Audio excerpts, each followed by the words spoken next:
I'm sure you have heard of executive condos in Singapore, a special type of housing category with special eligibility conditions that are catered to certain group of buyers. Are you the privileged one? Hi, I'm Karen. Hi, I'm Lizzie. Today, we are here to share more about planning for new EC's purchase.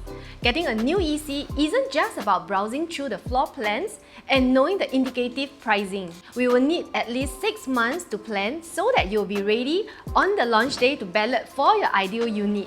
First of all, let us look at the most important consideration when buying a property, which is the financial planning. Let us look at the comparison between Msr and TDSR. For executive condos, they are using mortgage servicing ratio (MSR) for loan calculation. The MSR is only applicable for HDB and brand new ECs bought from developers. MSR refers to the portion of a borrower's max gross monthly that goes towards repaying all property loans. And the current MSR limit is capped at 30%.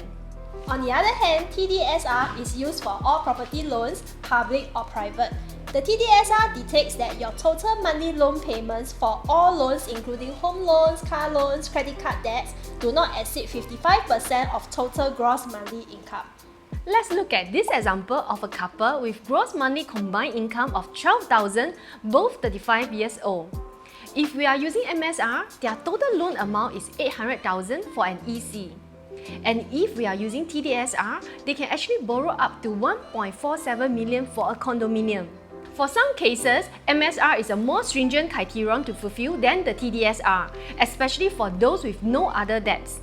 This also means that it might be possible to obtain a lower loan amount for an EC as compared to a private condominium, just like the example we have just seen.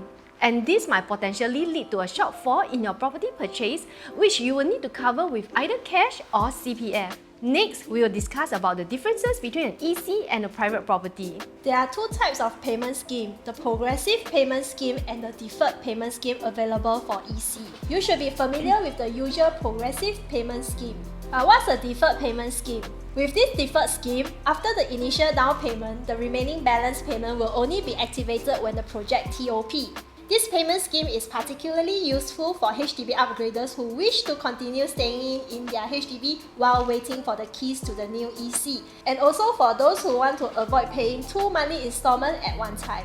Just before the project is ready for keys collection, HDB owners can kickstart the sale of their HDB to cash out the funds for the remaining payment as well as for the monthly loan installment. The key to this is planning the right timing for HDB sale to ensure funds are available for the EC payment. At this point, do you agree with us? Besides looking at floor plans and pricing, there are also other crucial factors to take note when you are planning to upgrade to an EC. This year, we have 2 new EC launches and there are good opportunities for you to consider.